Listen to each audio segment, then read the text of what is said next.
Welcome to G Fun Facts Online. For centuries, the story of the Roman Empire's end has been one of fire, ruin, and collapse.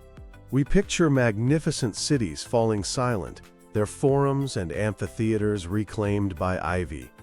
The very term Dark Ages suggests a world plunged into shadow. But what if that story, the one we all learned in school, is wrong? What if the cities of Rome didn't just die, but were reborn? Today, we're digging past the rubble to uncover a revolutionary new history of what happened after Rome fell. It's not a story of a sudden end, but of a grand, complex, and fascinating redesign. The traditional narrative, often called the catastrophist view, was shaped by historians like Edward Gibbon. It points to barbarian invasions and the rise of Christianity as the one-two punch that knocked out a great civilization. For a long time, the archaeology seemed to agree. In cities like London, excavators found thick layers of dark, featureless soil blanketing the Roman streets. They called it Dark Earth and saw it as proof of total abandonment, a sign that urban life had simply stopped.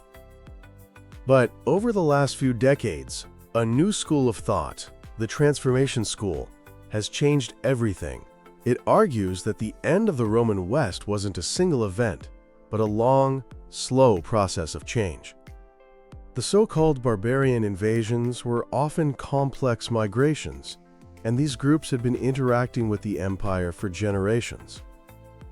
This new perspective doesn't deny that things changed dramatically. The population of Rome itself plummeted from a peak of maybe 1 million people to as low as 30,000 by the late 500s. That's a staggering collapse.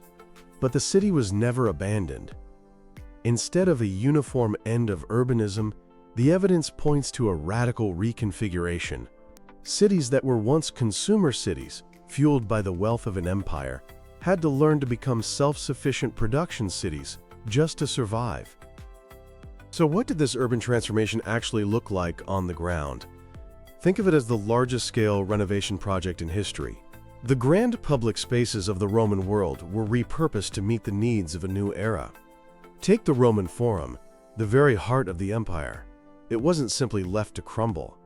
Well into the 6th century, new rulers were still restoring and modifying parts of it to project their own power. But its character changed fundamentally. Pagan temples were converted into Christian churches, a powerful physical symbol of the new religious order taking over. The grand amphitheaters and theaters also got a second life. The bloody gladiatorial games and lavish plays were no longer sustainable or socially acceptable. So what do you do with a massive stone arena? In cities like Arles and Nimes in France, they were turned into fortified settlements. The sturdy arches and corridors became the framework for houses, chapels, and workshops, creating a literal city within a city. In Rome, the colossal theater of Marcellus became the foundation for the fortress of a powerful medieval family. This practice of reusing ancient materials and structures is called spolia. It wasn't just about convenience. It was a physical dialogue with the past. Building your home or your church with the stones of an old temple was a way for new powers to connect themselves to the enduring legacy and prestige of Rome. But not everything could be repurposed. Perhaps the most impressive feature of any Roman city was its infrastructure, especially the aqueducts that supplied millions of gallons of fresh water. These engineering marvels were incredibly expensive to maintain and required a level of centralized authority and technical skill that largely vanished with the empire. The fate of the aqueducts is a stark indicator of the changing scale of urban life. During the Gothic siege of Rome in 537 AD, the invaders made a strategic decision. They cut the aqueducts. While some repairs were made later, the damage compounded centuries of neglect. And frankly, with the population shrinking so drastically, these massive water systems were no longer necessary. People could get by with wells in the Tiber River. Across the former empire, the story is similar. By the 7th century, very few Roman aqueducts were still in operation. Their abandonment tells a story not just of technological loss, but of a fundamental shift in what a city was, from a sprawling metropolis with complex amenities to a smaller, more localized settlement. As the secular authority of the Roman state crumbled, a new power rose to fill the vacuum: the Christian Church. In the cities of late antiquity, bishops evolved from being purely spiritual leaders into the most important figures in civic administration. This was a monumental shift. Emperors like Constantine had given the church legal status, wealth, and property. Bishops were granted the authority to preside over civil lawsuits. Their churches became the new centers of public charity, taking over the state's role in caring for the poor. This new power reshaped the urban landscape. Grand new basilicas were built, often on the sites of old pagan temples or on the tombs of martyrs at the city's edge. They created new focal points for urban life. The very layout of cities began to reorient around these new ecclesiastical centers. In some towns, as the old Roman Forum fell into disuse, new population hubs grew up around the local cathedral, creating a pattern of separate urban villages inside the old Roman walls. The bishop also became a major economic power, controlling vast tracts of land and managing regional trade. This fusion of religious and secular power, all embodied in the local bishop, became a defining feature of the new medieval city. To truly understand this transformation, we need to see that it wasn't a one-size-fits-all process. The fate of each city was unique. Let's look at a tale of 4 cities. First, Rome itself.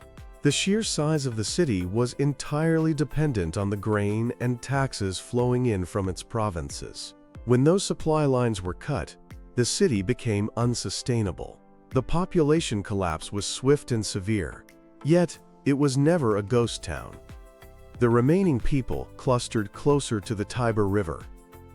The monumental core, including the Forum, became a strange landscape of active churches, grazing pastures for cattle, and open-air quarries where builders harvested marble from the ancient temples. Rome's story is one of dramatic contraction, but also of symbolic endurance, as the papacy slowly built a new kind of power on the empire's ruins. Now let's travel north to the empire's frontier, to Londinium, or London. Here, the story is different. After being rebuilt in the 1st century, it became a major commercial hub. But by the late Roman period, its fortunes were fading. For years, archaeologists were puzzled by the thick layers of dark earth that covered the Roman city. They thought it meant total abandonment. But now, that dark earth is being reinterpreted. It seems to be the result of the decay of timber and wattle and daub buildings mixed with household waste. It likely represents a shift to horticulture and small-scale farming within the city walls, a process of ruralization. Life inside the old Roman walls had profoundly changed long before the last legions left. In stark contrast, let's look at Trier, on the Moselle River in Germany. In late antiquity, Trier was an imperial capital, one of the largest cities in the Roman world. Its spectacular Roman structures, like the Porta Nigra Gate, are still standing today. After the empire withdrew, Trier was sacked multiple times. But life continued. Archaeological evidence shows the local population and incoming Franks simply repurposing the ruins of grand public buildings into housing. The city's imperial past, and its importance as an early Christian center, ensured its survival and eventual re-emergence as a major medieval power. Finally, there's Ravenna, on Italy's coast. For Ravenna, the fall of the Western Roman Empire heralded a new golden age. Its strategic, defensible location made it the capital for the Ostrogothic king Theodoric, and later the center of Byzantine power in Italy. This political importance brought economic vitality. Archaeologists have found huge quantities of pottery from the Eastern Mediterranean, proving Ravenna was a key hub in long-distance trade networks. Its spectacular churches and mosaics, built during this period, show a city thriving under new rulers. So what does this all mean? It means we have to abandon the idea of a simple, sharp line drawn in the year 476 AD. The end of the Roman West was a long, regionally varied, and deeply complex transition that stretched over centuries, and the story is still being rewritten. Recent excavations in Italy, at a town called Interamna Lerenus, have shown that this supposedly average Roman town remained a thriving urban center for 300 years longer than anyone had thought. This suggests that urban resilience might have been more common than urban collapse. The evidence compels us to see the post-Roman world not as a battle between civilization and darkness, but as a crucible where these categories blurred. It was a world of dramatic decline, yes, but also of remarkable continuity and creative adaptation. It was a world where amphitheaters became fortified towns, and where the authority of an emperor was replaced by the growing power of a local bishop. By listening to the stories told by the stones and the soil, we gain a more nuanced and ultimately more fascinating understanding of how the classical world truly ended. Not with a bang, but with a long, intricate, and endlessly inventive transformation.